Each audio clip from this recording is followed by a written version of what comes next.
Good evening छात्रों।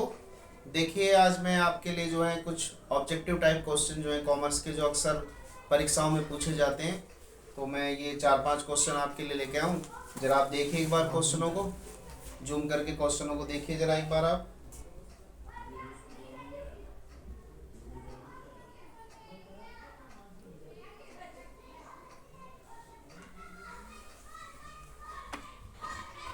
देखिए छात्रों, ये ऑब्जेक्टिव टाइप क्वेश्चन है जिनमें से 4 ऑप्शन आपको दिए हुए हैं और इनमें से जो है एक ऑप्शन आपका सही होता है।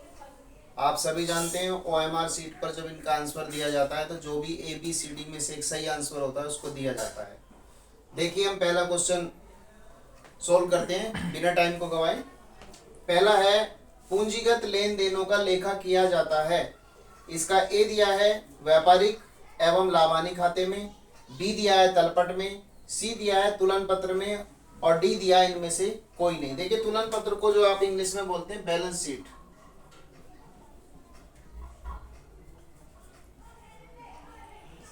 इसको आर्थिक चिट्ठा भी कहते हैं। कंफ्यूज मत होना, क्योंकि तुलन पत्र भी एक ऐसा शब्द है जो बहुत से छात्रों को पता नहीं होता है कि हिंदी का शब्द है, शुद्ध एकदम पता ना चले, इसलिए मैंने बता दिया बैलेंस शीट को बोलते हैं तुलन पत्र। अब हमने बुझा इसमें पूंजीगत लेन देनों का लेखा किया जाता है। देखिए पूंजीगत जितने भी हमारे लेन देन होंगे उनका जो लेखा होगा वो हमारा तुलन पत्र यानी बैलेंस शीट में होता है, क्योंकि पूंजी को कहाँ दिखाते हैं हम, बैलेंस शीट के दायित्व पक्ष में। तो पूंजीगत जो लेन देन होंगे वो भी हमारे तुलन पत्र में जाएंगे। तो इसमें पहले क्वेश्चन में जो हमारा आंसर करेक्ट होगा वो सी इज करेक्ट, यानी तुलन पत्र बैलेंस शीट में दिखाएंगे।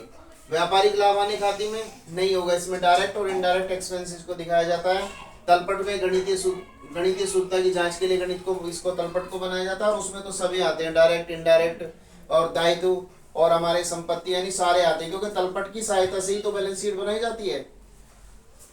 ठीक है बेटा, तो इसका जो राइट आंसर होगा वो होगा तुलन पत्र, यानी सी इज करेक्ट। पूंजीगत लेन देनों को लिखा जाता है तुलन पत्र में।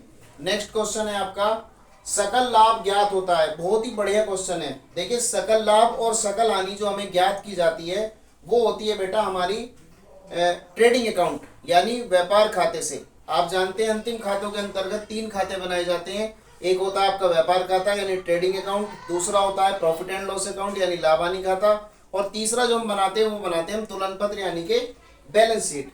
अब देखिए जो हमारा ट्रेडिंग अकाउंट है उससे हमें क्या पता चलता है, ट्रेडिंग अकाउंट से हमें पता चलता है सकल लाभ या सकल हानि का, और बेटा लाभ हानि खाते से पता चलता है हमारा शुद्ध लाभ या शुद्ध हानि का, और जो तुलन पत्र है वो पूरी व्यापार की आर्थिक स्थिति को दिखाता है। तो इसका जो राइट आंसर आएगा वो क्या आएगा बेटा, सकल लाभ का जो आएगा बेटा वो आएगा आपका आंसर, इसमें जो है शायद लिखा नहीं है, मैं लिख देता हूं, व्यापार खाता बेटा, व्यापार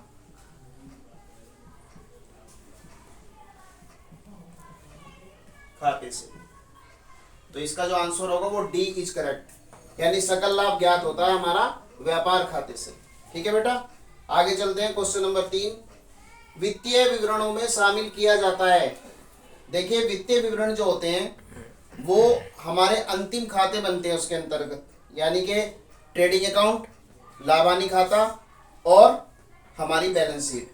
अब देखिए तलपट तो इसमें आएगा नहीं, उसके बाद आपका व्यापारिक एवं लाभानी खाता ये आएगा, तुलन पत्र ये भी आएगा, और डी में लिखा है बी व सी यानी दोनों आएंगे।